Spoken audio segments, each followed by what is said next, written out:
This is our discussion on departures, the actual departure of the airplane, and recovery procedures. What I'd like to do is talk about some general information concerning departures and then get into each departure type. And we have films, videotapes of each type of departure. In general, departures in the F-14 are caused by three sources. Number one, asymmetric thrust at low speed and low altitude, predominantly. Coupling, we talked about inertial coupling, predominantly between 200 and 300 knots, especially at altitudes below 25,000 feet, and flight control-induced departures at high Mach. So you can see on a continuum of airspeed, we have at the low end asymmetric thrust, kind of in the middle region, coupling, inertial coupling, and at high Mach, the flight control-induced departures due to rudder and lateral stick. In general, each source has its region, as I said, its own envelope. However, each type of departure has a very characteristic motion. We talked about side slip in the airplane, and whatever cause generates it, side slip producing through dihedral effect a lot of roll and very little yaw. What this will look like to the pilot as he departs the airplane, because of asymmetric thrust or flight controls, the airplane will violently roll as the side slip is developed. We talked about dihedral effect. Where this can be very bad is through the pilot's natural reaction to counter the roll, putting in a lateral stick to counter the roll, and an area of high angle attack actually producing a worse departure because of the side slip that he's developing through the lateral stick and causing a much more violent departure. This is especially critical during asymmetric thrust-induced departures, where at low speed the airplane is rolling, although it is yawing at the same time. What the pilot sees is roll. He puts in lateral stick to counter the roll and actually makes the departure worse. So again, the characteristic motion of the airplane during departure is roll as opposed to yaw, although the airplane is generating yaw rates. The airplane is rolling. We've got to counter the natural reaction to counter the roll with lateral stick. Again, step one in our recovery procedure is neutral lateral and stick forward to reduce the angle of attack. A very important cue that we have in the airplane to departures is lateral acceleration. By lateral acceleration, I mean the sideways motion of the airplane in yaw. During violent departures produced by coupling and flight controls, this can be very apparent to the pilot, an excellent cue to the pilot that the airplane is taking off, the side slip has been developed, the airplane is starting to yaw. When you feel this lateral or sideways motion of the airplane in the seat of your pants, your natural reaction to that has got to be get the stick forward to reduce the angle of attack. Okay, we'll look at now nose high, low airspeed type departures and motion of the airplane. These departures predominantly occur because of a situation where the pilot gets nose high, the airplane very nose high, almost vertical, and the airspeed rapidly decreasing a lot of times to zero. What you want to do to recover from this type of situation is neutralize the controls. The airplane will continue at zero airspeed, either flop over on its back or forward, and recover itself. The motion of the airplane will be predominantly, again, the pitch over of the airplane as the airplane starts to fall through, again from a zero airspeed, nose high type situation. The airplane will usually flop over on its back, usually in a straight nose down position, and recover on its own. A lot of times the airplane will continue through the vertical and actually end up in almost a level type situation on the horizon. In this situation, it's usually accompanied by roll and or yaw oscillations, and then the nose will naturally pitch back down again and recover on its own. So the technique you want to use is above 100 knots, the airplane is capable of producing pitch rates to get the nose back down. So above 100 knots, use the longitudinal stick to get the nose back down the horizon and recover that way. Below 100 knots, you're pretty much along for the ride. You want to neutralize everything, lateral stick, rudder, and longitudinal stick. Let the airplane recover itself, which it will do, and fly out of it. We'll look at a videotape now of an airplane starting from about 25,000 feet, 350 knots, a 3G pull, all the way up into a vertical position, decelerating to zero airspeed, and recovering with neutral controls.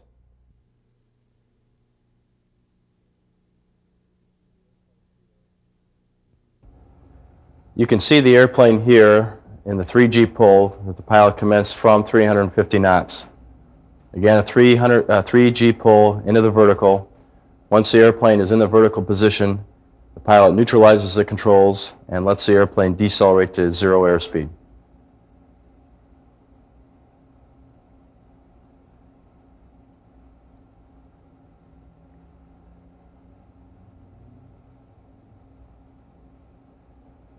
Again, with the controls neutral, the airplane on its own, the nose pitches over. Again, in this instance, back up to the horizontal. You see the characteristic uncommanded rolling and yawing motion of the airplane, and the nose pitches back down on its own. Another view of the same maneuver, again here in the vertical position.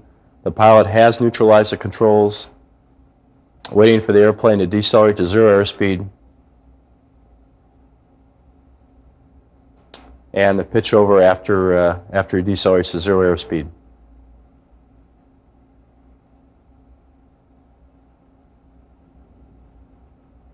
Okay, our next area to talk about is asymmetric thrust. Again, something that's very hazardous in an airplane that have engines mounted 4.5 feet from centerline, as you can see in this view of one of our flight test airplanes.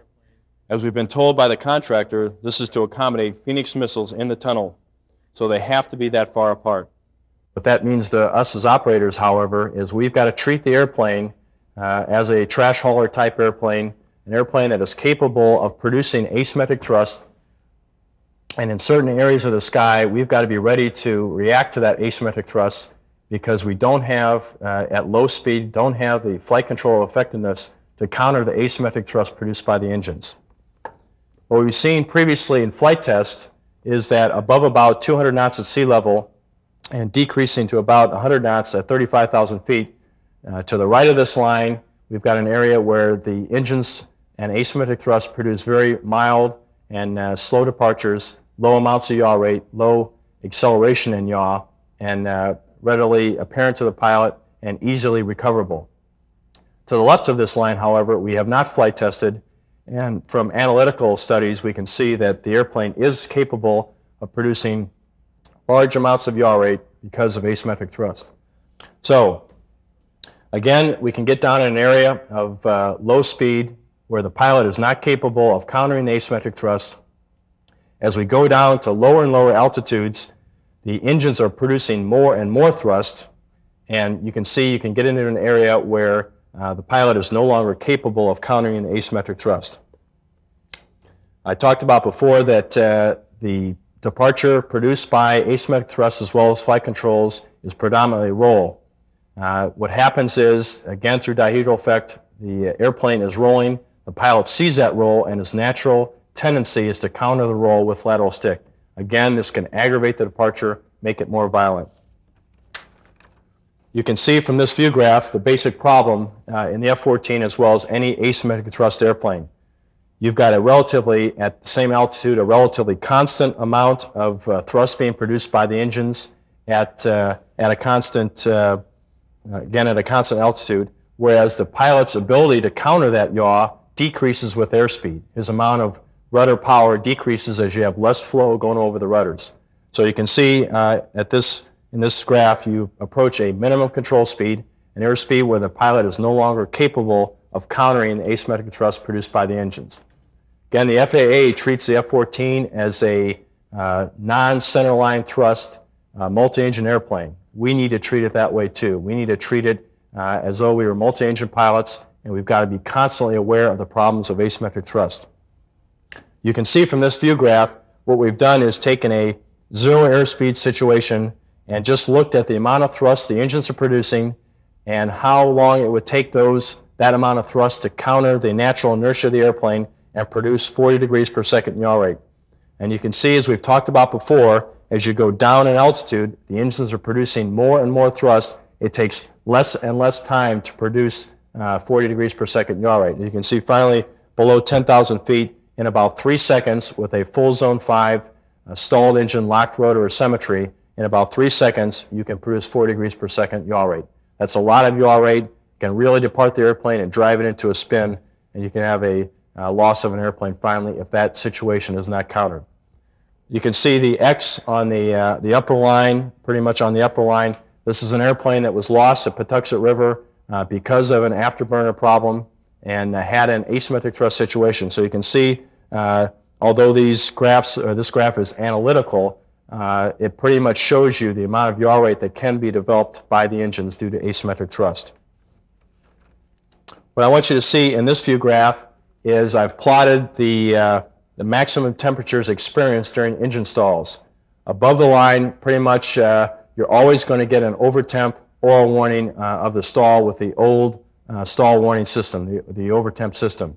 Below it, on the other hand, you can see the maximum temperatures about 50% of the time do not get to 1215 degrees and will not trip the oral warning tone. So the pilot is not going to have an oral tone that the engine has overtemped and stalled. So we can't rely on that oral tone to tell us that the engine is stalled and to get the throttles back. If the airplane departs, especially in this area of low speed and low altitude, you've got to be thinking, get the stick forward and be looking at the engines. You've got to be thinking about, in this situation, the flight controls are pretty much incapable of producing a violent departure down here. You've got to be thinking engines and think about getting both throttles back to idle to reduce the asymmetry. What I'd like to look at now is a actual departure and spin and loss of airplane that we had on the UMA ACMR. We've got three views of the airplane loss, a top view, a 45-degree view so you can see the initial departure in the airplane, and then finally a cockpit view. What I'd like you to pay attention to, especially in the cockpit view, is the motion of the airplane. Think about how you would react. See the predominantly rolling motion of the airplane, how you would try and counter that rolling motion and the natural tendency of the pilot to counter with lateral stick. The initial setup is a 2v2. The Mishap airplane is in a guns envelope by an F5. He starts a brake turn at about 350 knots at about 10,000 feet AGL, decelerates to below 100 knots, and finally the airplane departs and ends up in a spin. Tragically, the F5 pilot calls an afterburner blowout just prior to the departure. However, the two pilots were on split freaks, and the call never got back to the Mishap pilot. So he was not aware that he had a blowout, at least a blowout, and probably an engine stall in this situation, and that asymmetric thrust was driving him during the departure. Let's look at the top view.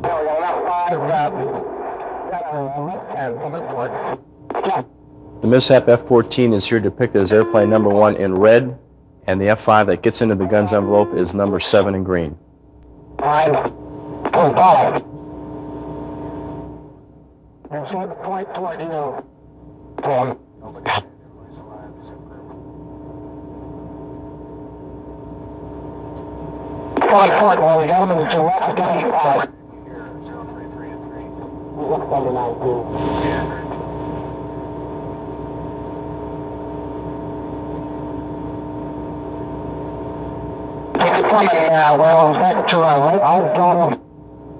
By this point, the airplane is below 100 knots, and the F-5 pilot has already made the AB blowout call.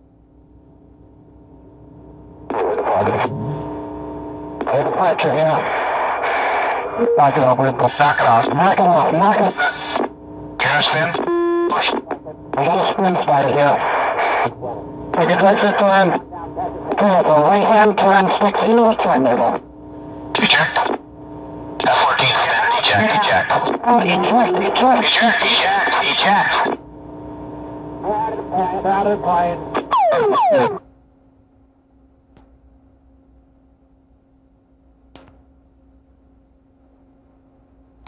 Oh, yeah, Alpha 3. About left 10 o'clock low. That's a left-hand from the port. And 5. 6. 5. 5. And so the point toward you. From.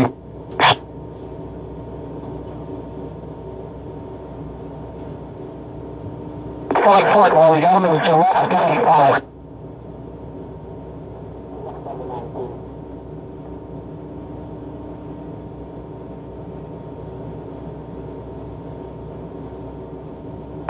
Yeah, well, back to I'll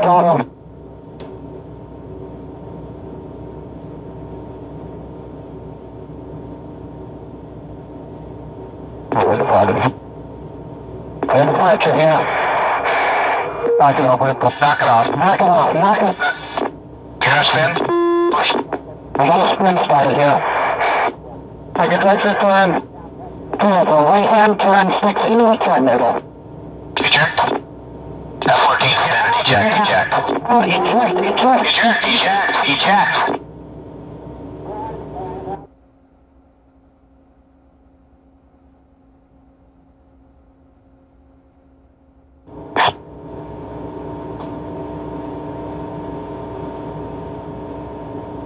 Right, well, we're coming to left.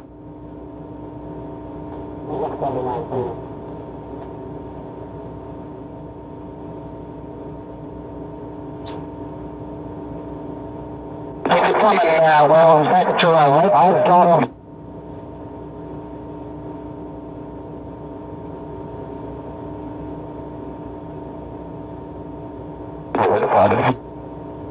Departure here. Knock it off, knock it off. Can I spin? I got a spin started here. I can take this turn. Turn the right hand turn 6 into a turn middle. Eject. F-14 and eject. Oh, eject.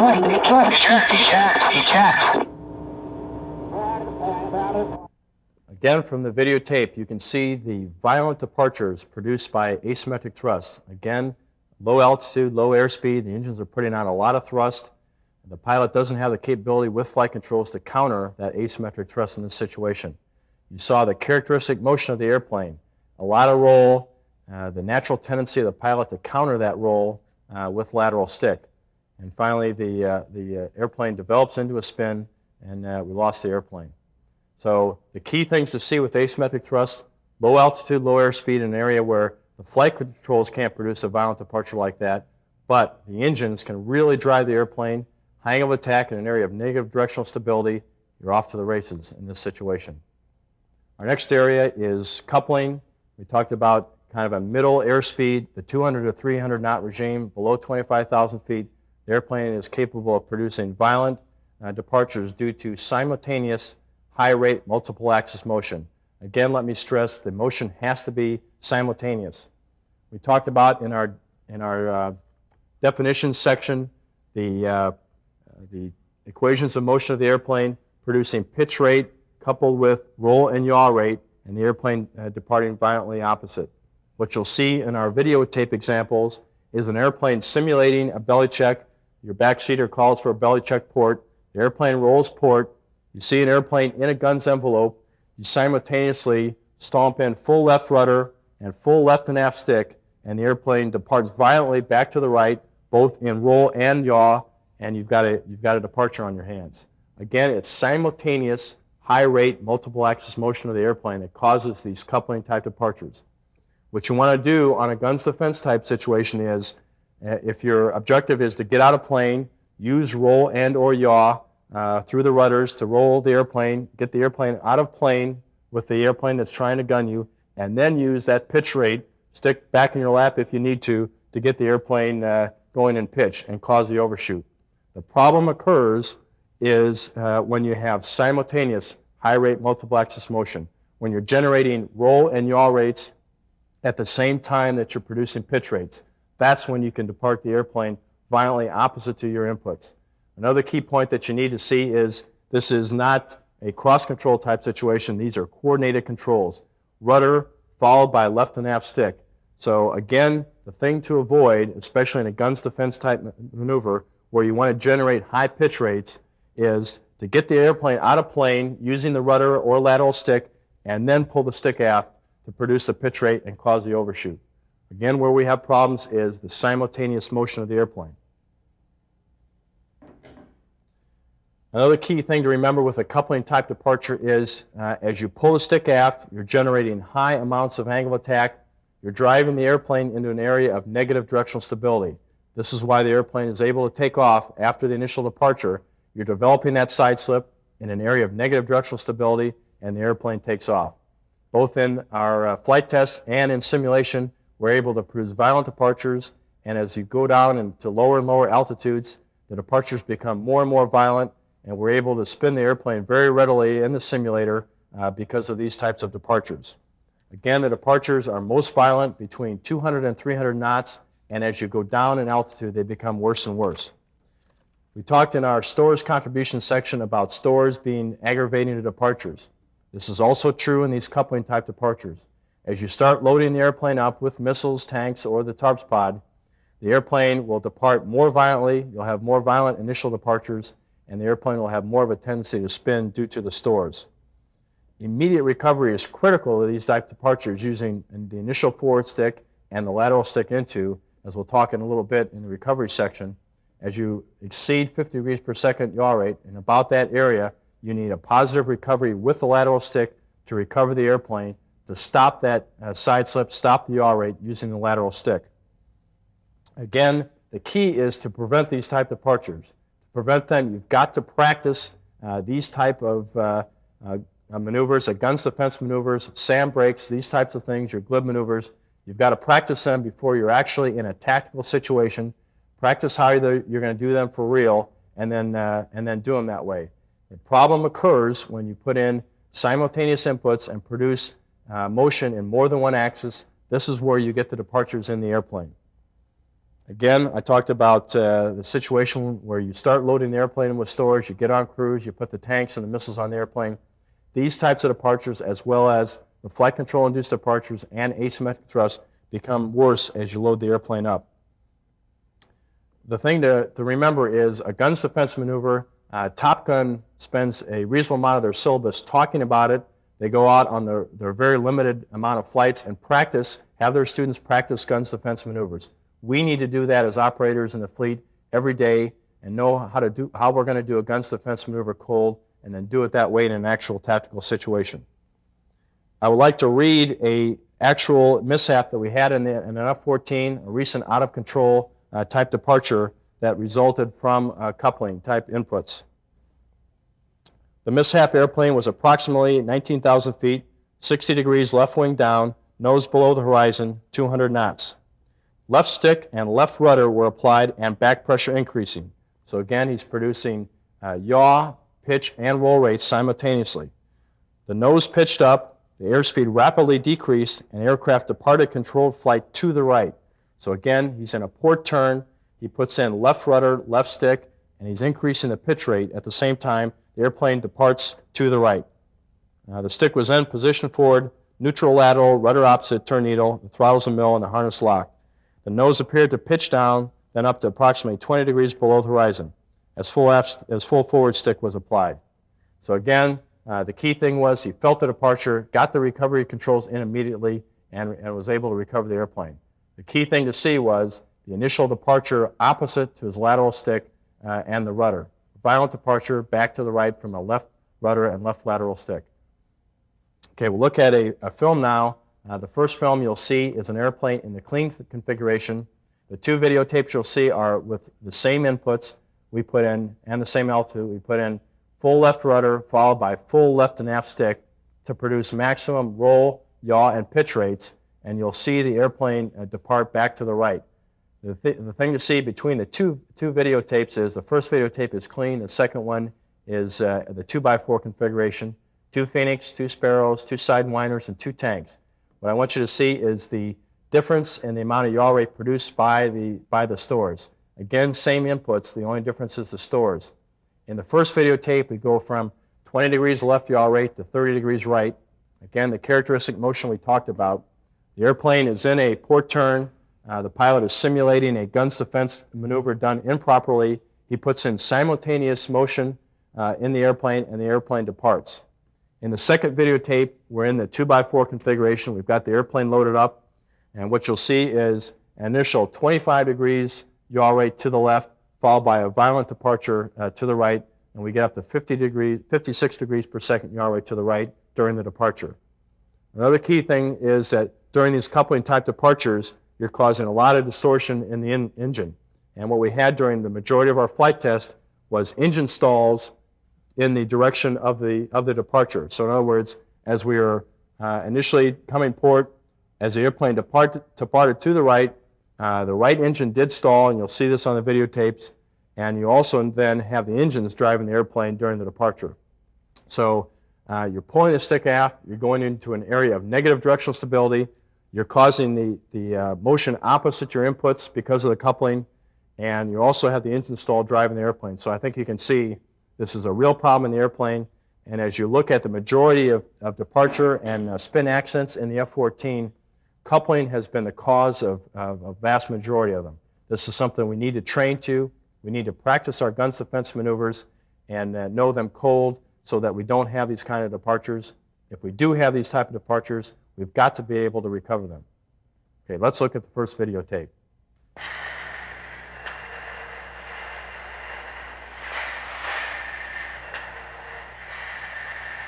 There's extend controls now. Right engine stall, right engine. Okay.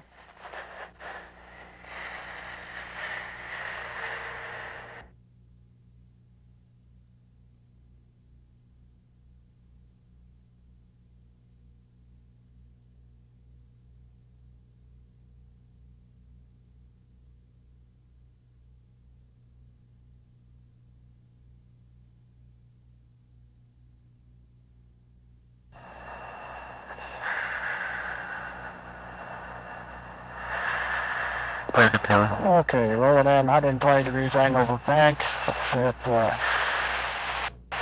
okay, here comes the input, left rudder, left and aft stick. Right engine stall, right engine. Okay. Again, with coupling, as you've seen in the videotape, you've got to avoid simultaneous high-rate multiple axis motion. This is the cause of these types of departures. Practice your guns defense maneuvers, get the airplane out of plane with the bogey airplane, and then get the stick back in your lap to produce the overshoot. This is the way you've got to avoid these type of departures. If we have a coupling type departures, you've got to know the departure and spin procedures cold, get the stick forward, and if necessary, get the lateral stick into to stop the yaw rate. Okay, we've talked about asymmetric thrust at the low speed. We've talked about the coupling type departures in the medium speed range between 200 and 300 knots. We'll now talk about flight control induced departures at high Mach. We talked previously in the definition sections about the cause of these high Mach type departures due to lateral stick. Again, the airplane's up at high angle of attack. You roll the airplane through the kinematic coupling of angle of attack, turning into side slip, developing the side slip and causing the roll reversal. At high Mach, we've also got large amounts of negative directional stability, and that's what causes the airplane to depart violently opposite the lateral stick. Again, we can also produce the side slip through rudder, so that's why these rudder-induced departures are so violent. You kick in the rudder at high angle attack, cause a side slip in an area of negative directional stability, and the side slip tends to take off and the airplane departs controlled flight. Roll SAS also aggravates these types of departures. The reason is twofold. First of all, roll SAS gives us an additional 5 degrees of differential tail. This will be especially bad in a lateral control induced departure situation. The pilot puts in the lateral stick, and instead of 7 degrees as with roll SAS off, he gets a full 12 degrees of differential tail. Again, the problem with kinematic coupling, he's able to produce more roll rate at high angle of attack, therefore more side slip through kinematic coupling, and the airplane will depart much more violently with roll SAS on than with roll SAS off. The other thing roll SAS does is during a rudder-induced departure, the roll SAS will try and counter the roll produced by dihedral effect. In so doing, it will in essence put in lateral stick opposite to the rudder, so you have a cross-control type situation. So again, you've got a simultaneous, the pilot's putting in the rudder, the roll SAS is putting in the lateral stick, you've got a cross-control type situation, and that's why you have more violent departures, rudder-induced departures with the roll SAS on than with the roll SAS off. And again, this is why we fly tactically with the roll SAS off in the airplane. We've seen from flight tests that the auto flaps and slats help departures, i.e. we don't have as violent a departure with the auto flaps working as with a hard wing airplane. So you want to check and make sure the slats are working prior to an ASAM engagement, as well as with the roll SAS off. The current restrictions on the airplane are roll SAS off above 15 units. We talked about the reasons because of the added differential tail and also the SAS putting in aggravating differential tail during a rudder-induced departure.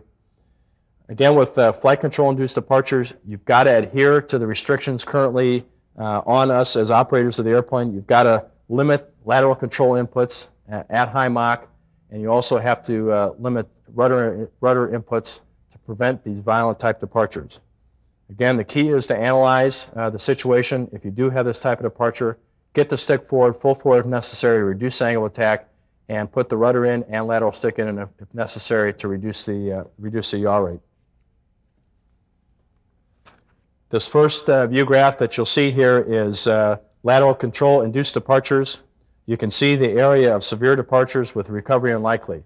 Again, this is the high Mach situation at high angle of attack where you can violently depart the airplane through the kinematic coupling, producing the side slip from the angle of attack with the lateral stick, and the airplane driving, building up more side slip, developing yaw rate, and generating high yaw rates. Again, this is roll SAS on. With roll SAS off in this view graph, the severe departures recovery unlikely goes away for the reasons we talked about before. As you turn the roll SAS off, you limit the amount of differential tail the pilot has, therefore the amount of roll rate he's able to develop, and the resulting amount of less side slip, and therefore a less violent departures. This view graph shows lateral control-induced departures. Now we've got the roll SAS off. However, in this situation, the flaps and slats are retracted. Again, now you have another area of severe departures, recovery unlikely in this situation. You've turned the roll SAS off, so you've prevented those violent departures in the previous slide. However, because the flaps and slats are retracted, you can still have violent departures, severe departures with recovery unlikely because the flaps and slats are retracted. The thing to see is that we need to make sure that our flaps and slats systems are working in auto, and also that we have roll SAS off prior to flying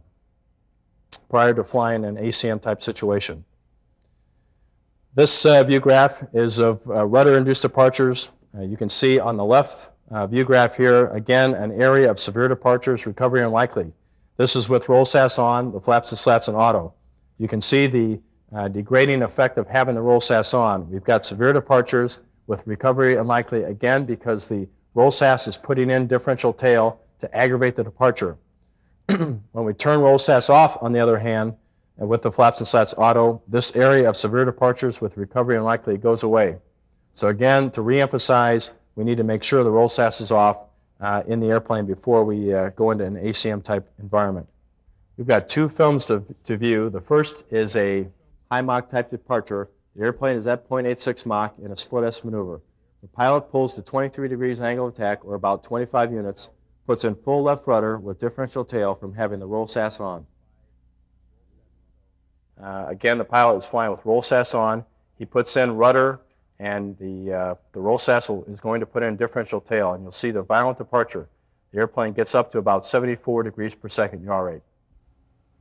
The maneuver is a split S, the pilot maintaining 0.86 Mach, pulling to 23 degrees angle of attack, and here you see the departure. Again, a lot of rolling motion as seen by the pilot, very little yaw, although he got up to 74 degrees per second yaw rate.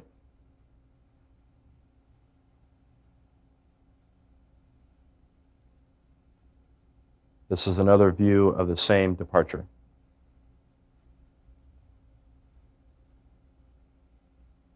Full left rudder and differential tail inputted by the roll SAS.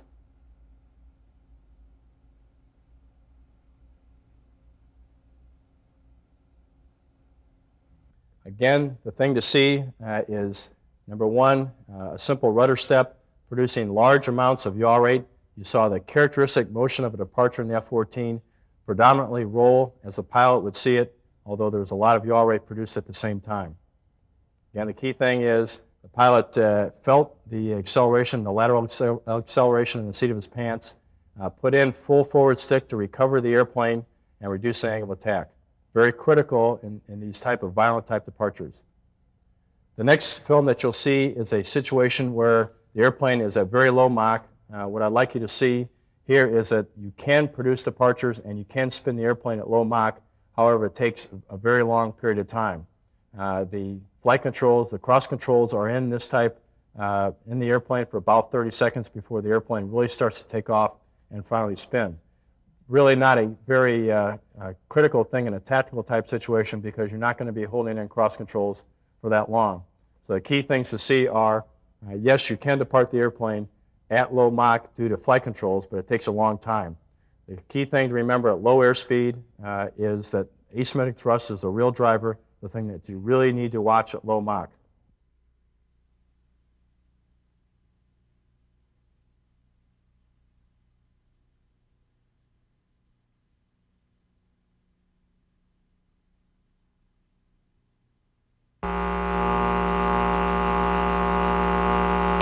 Left turn, heading 19 or so.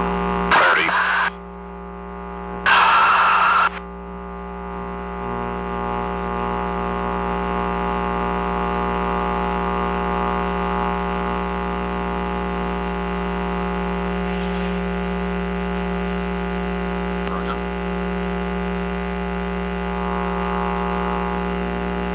Definitely slowly when we look at recovery.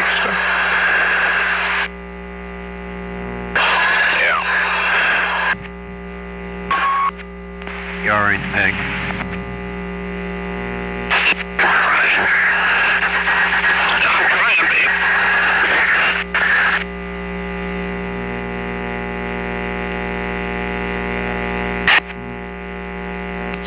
Okay, recover. Just really wrap it up. It gets flat and really wrap it up.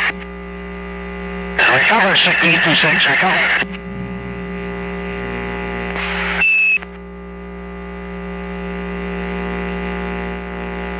Try for last stick. 826 with the paddle switch, recover. 20,000 feet. 826 with the paddle switch, recover. Pull off your rudder. A flat speed. 20,000 feet, recover. Left rudder.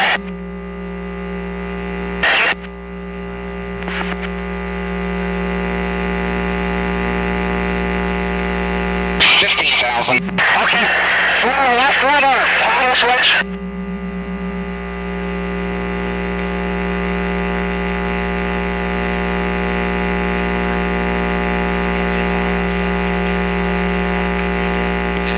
Okay, name ejected. Name ejected.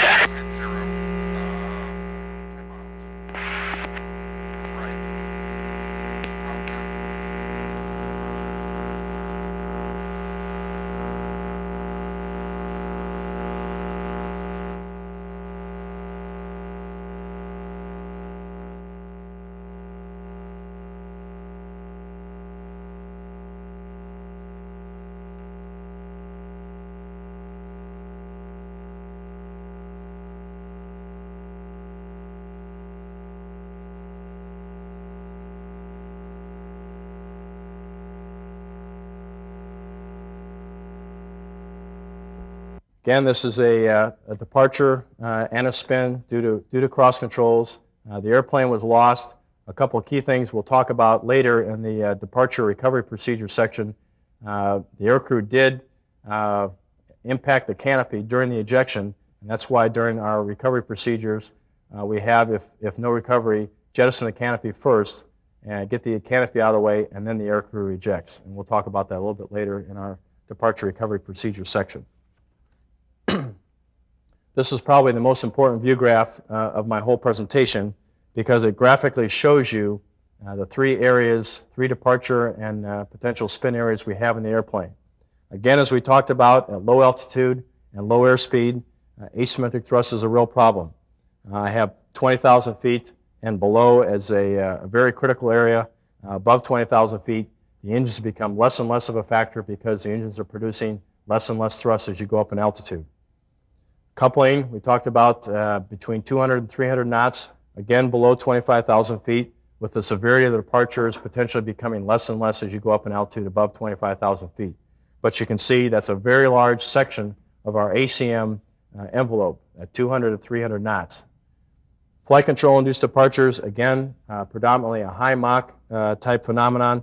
I've put 20,000 feet as a lower boundary for altitude because below 25,000 feet, you have to overstress the airplanes to produce the amount of angle of attack it takes to depart the airplane because of flight controls. So again, you can see flight control is a problem predominantly at high altitude, at high Mach. At the low end of flight controls is the cross control type problems. Again, with the roll SAS off, as you go to higher and higher Mach, rudder in itself and lateral stick in itself become a problem. So again, asymmetric thrust at low speed, at low altitude, coupling in that mid-speed range of 200 to 300 knots, again getting worse and worse as you go down in altitude, and also flight controls at high Mach, at high altitude being the real problem. I'd like to review our F-14 departure and recovery procedures, going through a couple of the steps to talk to you about why we use the steps, why they're so very important to us, and why they're in the sequence they're in. First of all, step one, forward stick and neutral lateral and harness locked. Again, we've talked about negative directional stability in the airplane. As you go to higher and higher angle of attack, this is a real problem. What you want to do by going forward stick is to reduce the angle of attack. You want to get the airplane into an area of positive directional stability, and the airplane will inherently recover itself. Neutral lateral is very important. We talked about lateral control inputs being aggravating to departures. What you don't want to do is aggravate the departure by putting in lateral stick. You've got to concentrate, two hands on the stick if necessary, to keep the lateral stick neutral during the departure and thus reduce your recovery time. This view graph shows, I realize it's a little bit busy, but there's a lot of information in it. It shows your recovery times at a given yaw rate due to inputs by the pilot. You can see, first of all, that neutral controls takes more time than a forward stick recovery. So again, that step one is stick forward, the longitudinal stick forward if necessary, full forward if necessary, to get that angle of attack down. If you feel light in the seat, you've broken the angle of attack, you can go ahead and relax the forward stick. But during a violent departure, you're going to have to get the stick full forward to reduce that angle of attack. Again, the harness is locked because of the potentially violent departures we can have in the airplane. You need to lock yourself in the harness, lock yourself in the seat to make sure that you're able to reach the flight controls and, if necessary, reach the ejection handles in the case of a violent departure in a spin. Okay, step two, of course, is rudder to counter the yaw rate. Again, you've got to look for and find the yaw, the turn needle, find it and determine what direction it's in, and then put the rudder opposite to the turn needle. This can be very difficult at times, so we'll talk about a way we can improve that a little bit later, but right now you've got to find that turn needle and put the rudder opposite. We talked about rudder effectiveness. By the time you get to about 30 units angle of attack, the rudders become more and more ineffective. So you can see the necessity to get to step three, to get to that lateral stick step, because the rudder becomes increasingly more ineffective at reducing the yaw rate, because its effect becomes less and less as you go up in angle of attack. This view graph just shows you the positions that are critical to the stick. Step one, we talked about getting the stick forward, full forward if necessary, reduce angle of attack. Position two is if you have to put the lateral stick into, now you've gotten to step three in the departure recovery procedures, you've got to put the lateral stick into, the optimum position is position two, shown here. The reason is, at that position, at position two, you get the full amount of differential tail available to you. The roll SAS is off, you get 7 degrees. If you can get the roll SAS on, 12 degrees. Again, one of the notes in the departure recovery procedures is to turn the roll SAS on. You don't want to do that until you've gotten to this step, until you've gotten to step three. Prior to that, this can just aggravate the departure like we talked about before. You can by putting in lateral stick before you get to step three, turning the roll SAS on can only aggravate the problem because you're inadvertently putting in lateral stick, potentially to aggravate the departure. Again, it may take both hands, because of the high stick forces that we have in the airplane, it may take both hands to get the stick both to position one and position two and position three, as we'll talk about in a little bit. Step four then is throttles to idle. Again, very critical if you're in this low speed, low altitude situation. You've got to very quickly get through the procedures, get to step four, and monitor your engine instruments, both the nozzle positions and the tapes, to see if the engine, if you have an afterburner blowout and or engine stall, and then correspondingly get the throttles back. This will not be as much of a problem once all of our airplanes get the engine stall warning system. The Block 125s and subsequent have it, and many of the fleet airplanes now. If you don't have that system, you've got to discipline yourself to get down to the tapes and indicators and determine if the engine is stalled, and if it is, get the throttles back to idle. Okay, we're at step 3. We talked before that in the normal maneuvering range of the airplane, 0 to 4 degrees angle of attack, where the airplane is capable of sustaining these angles of attack, the airplane exhibits Provershaw. As you can see in this view graph, as you approach the spin region of the airplane, above about 50 degrees angle of attack, the airplane actually starts producing adverse yaw. So as you put the stick into the turn needle, you're actually producing adverse yaw opposite the lateral stick, therefore opposite to the induced yaw rate, opposite to the departure, and this will actually help you during the departure. Another thing that you do in step 3, by putting the lateral stick into the turn needle, we talked about kinematic coupling hurting you in the airplane. In this situation, kinematic coupling can actually help you. Let's say in this situation we're yawing to the left during the departure. As you put in lateral stick into the departure, you're again rolling the airplane. You're capable of rolling the airplane with the differential tails. Now kinematic coupling in this situation can help you. As you roll the airplane with the yaw rate, you produce kinematic coupling or produce side slip through kinematic coupling, and this is actually countering the yaw rate that you've developed in the departure. So 2 things. Number 1, you've got adverse yaw helping you with the lateral stick, and you also have developing side slip to counter the yaw rate with the lateral stick. So I think you can see why putting the lateral stick is very important, especially as you get above about 50 degrees per second yaw rate in the airplane. You want to stop the yaw rate, and by putting the lateral stick in, you've got two ways to help yourself.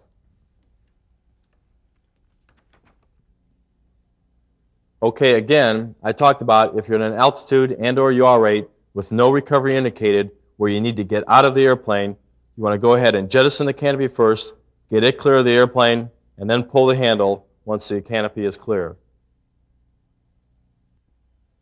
We've talked about the steps in the departure boldface, departure recovery procedures for the F-14. We talked about step 1, especially the need to reduce angle of attack by putting the stick forward, full forward if necessary, to reduce the angle of attack to get the airplane into an area of positive directional stability. We also talked about lateral stick being the prime driver to reduce yaw rate, that through kinematic coupling and also through adverse yaw. We need to, if the airplane is continuing to depart, it's not recovering after you get the stick full forward, get the rudder in, and most importantly, get the lateral stick into the turn needle to reduce the yaw rate that you've produced from the departure. I'd now like to talk about the 2 notes that are at the end of the departure spin recovery procedures for the F-14.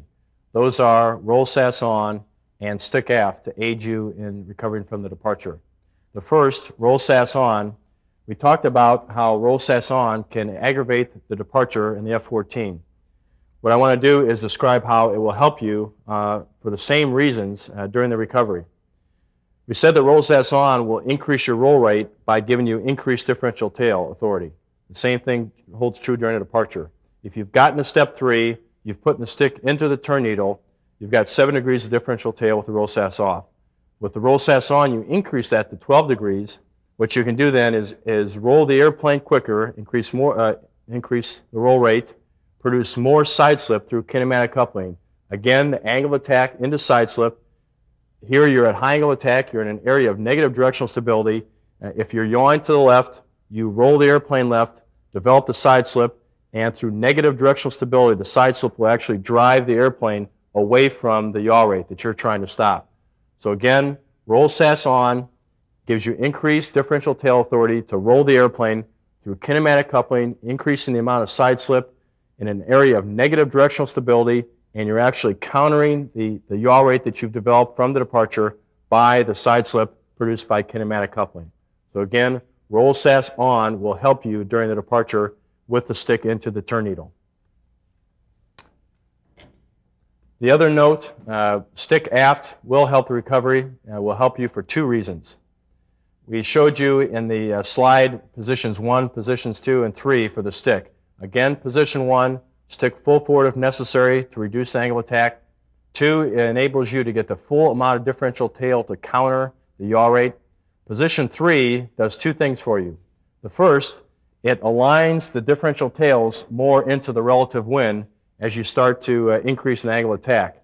So as you pull the stick aft, the differential tails go leading edge down, and as the angle of attack is increased, the tails are more fared into the relative wind, making them more powerful to roll the airplane.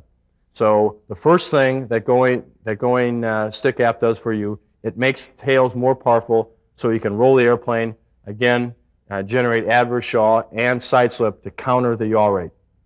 Okay, the second thing that going stick aft does for you, we talked about inertia coupling. We talked about you generating motion in 1 or 2 axes and that causing a corresponding motion in the third axis. The same thing applies here to help us in the departure. By going stick aft, you're causing a pitch rate on the airplane, and in this case, if we're yawing left, you put the lateral stick into the left, the airplane pitches up and rolls left. Through inertial coupling, that causes a motion to the right, in this case, a yawing motion to the right to counter the initial yaw rate that you have from the departure. So again, by going stick aft, you put the differential tails more into the relative wind. You also cause an inertial coupling of pitch rate and roll rate to generate a yaw rate opposite to the departure. So again, this can be very powerful to prevent a spin. Again, this is after you've already gone stick forward and lateral stick into. Now the departure is progressing. What you want to do is try and pull the stick aft. I would recommend using both hands, again, because of the high stick forces in the F-14. It will probably take both hands to get the stick to that position 3 all the way in the left-hand corner to get the differential tails, again, fared into the relative wind. This has been proven in flight test. We've had 2 instances of departures up to and exceeding 90 degrees per second yaw rate. In both cases, stick aft was used, and the departure was recoverable. So we've proven this. Theory tells us it will work, and this is something that you need to brief before every ACM sortie, along with the F-14 and departure and spin recovery procedures. Again, those are 2 very powerful things that you can do to help you recover from the departure. Okay, we've talked about the recovery procedures themselves. I'd like to talk to you about a procedure that has been going around the fleet on both coasts as a potential aid to recovery, and that is the use of wing sweep to prevent the airplane from spinning. NASA wind tunnel tests at Langley Air Force Base have proven that, yes, the airplane will recover quicker if in a fully developed flat spin, 180 degrees per second with 6 eyeballs out G, the airplane will recover in 5 to 6 turns with the wings swept to 68 degrees, the stick all the way into with roll SAS on and the stick back in the corner. With the wings swept forward to 20 degrees, that recovery is up to 17 turns. So you can see you've got a pretty dramatic reduction in the amount of turns. However, a couple things to point out. First of all, there's a very good possibility that in a fully developed flat spin, neither one of your engines will be running. Okay, because of the high distortion in the engine inlets, the engines will probably stall. Your hydraulics in this situation are going to be very nominal. Your key consideration here should be flight controls. The most powerful thing that you can do to recover from the spin and the departure is to get that stick into. That's going to take a large amount of available hydraulics with both engines stalled. As you know, the wing sweep actuators are very large. To try and sweep the wings aft in this situation will certainly drain the airplane from the existing hydraulics that are left. Your first consideration should be the flight controls. The next consideration is during a fully developed flat spin, the pilot is going to be experiencing up to 6 eyeballs out G. He's going to be rapidly incapacitated and very much not able to be able to put the stick back in the corner. At the same time, what he's going to have to do is thumb the maneuvering flaps and slats up because they're going to be in the down position, and then either through the button or through the emergency handle sweep the wings aft. Pretty much almost an impossible situation for a pilot. That's why what we want to do is concentrate on the procedures as they are written. The chances of being able to use this in an actual departure and a spin are very slim. Again, it's going to take both hands to hold the flight controls in that position 3 all the way aft and stick into the turn needle. Probably not going to have the hydraulics or the muscle power to do the other steps it's going to take you to get the wing swept aft. Another consideration is that this procedure, sweeping the wings aft to 68 degrees, has not been verified in flight tests. The spin tunnel tells us one thing, and if it hasn't been verified in flight tests, we're not assured that it's going to work. By the time you're experiencing the eyeballs out G, if the airplane is in a position where it is not recovering, we as aircrew need to start thinking about getting the canopy off and getting out of the airplane before we start sweeping the wings aft. I'd now like to talk to you about a departure cue that is being put in the F-14 in the summer of 1984, starting with tape 113. As you can see here, in the non-computer expanded memory airplanes, SEM airplanes, we've got a spin arrow that comes up on the TID for the backseater and the TID repeat for the pilot.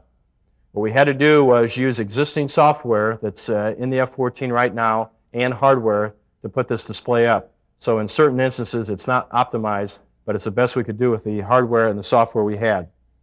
What will happen is at 30 degrees per second yaw rate, a pretty healthy amount of yaw rate, the TID and the TID repeat will blank in both cockpits. This arrow will come up at 30 degrees per second yaw rate on the non-SEM airplanes.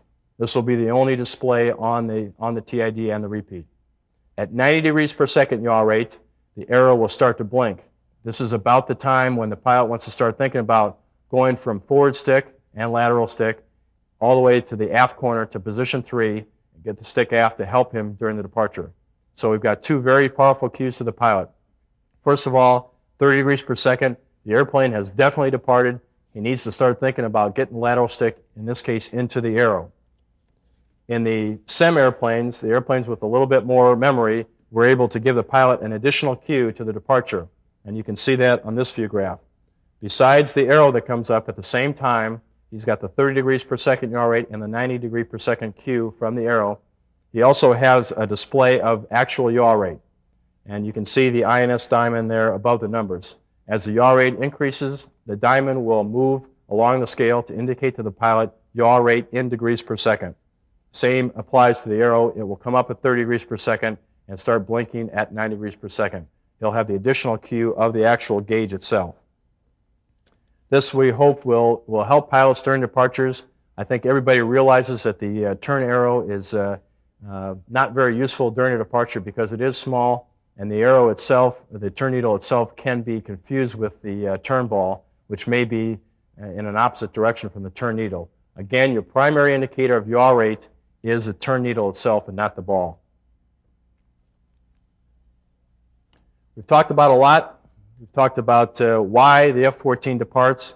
Again, not adverse yaw. It's at high Mach. It's the kinematic coupling, that angle of attack, which the pilot can convert into side slip through the powerful differential tails we have. That side slip in an area of negative directional stability, we saw very, very strong at high Mach, will cause the airplane to roll and depart opposite to his lateral control input. We talked about asymmetric thrust being a real problem at low altitude and low airspeed. Again, because high amounts of thrust are being produced by the engines, relatively high compared to high altitude, and a problem with the pilot not having the flight control effectiveness to recover the airplane to counter the yaw rate produced by the engine. We talked about the characteristic motion of the airplane. A lot of roll and very little yaw. The roll, the natural reaction to the roll is for the pilot to counter the roll with lateral stick, which in fact will aggravate the departure. Again, this high angle attack training needs to be ongoing.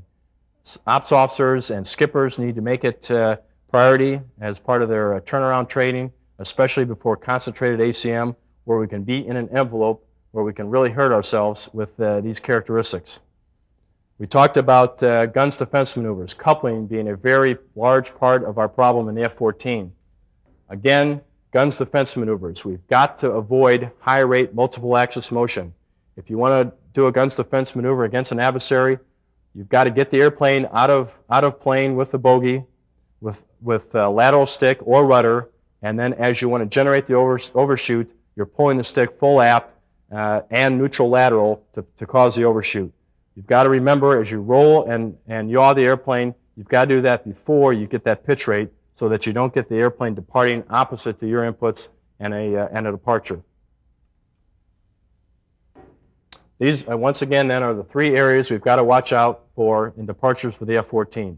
Asymmetric thrust, low altitude, coupling in the mid-altitude and airspeed range, and also the flight control-induced departures at high Mach at high altitude.